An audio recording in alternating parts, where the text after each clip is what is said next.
నమస్కారం,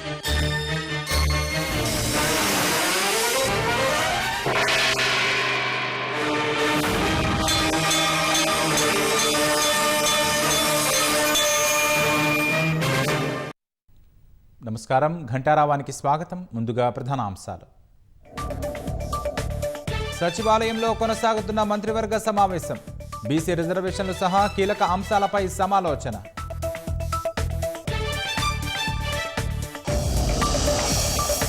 బీసీ రిజర్వేషన్లపై ఎస్ఎల్పీని కొట్టివేసిన సుప్రీంకోర్టు. అవసరమైతే పాత పద్ధతిలోనే ఎన్నికలకు వెళ్లవచ్చని సూచన.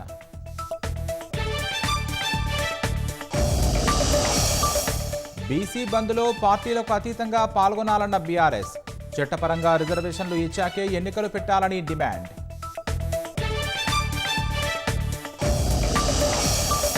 మావోయిస్టు పార్టీకి మరో గట్టి ఎదురుదెబ్బ.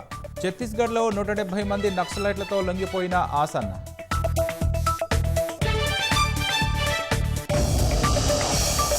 గుజరాత్ సీఎం మినహా మంత్రులంతా రాజీనామా.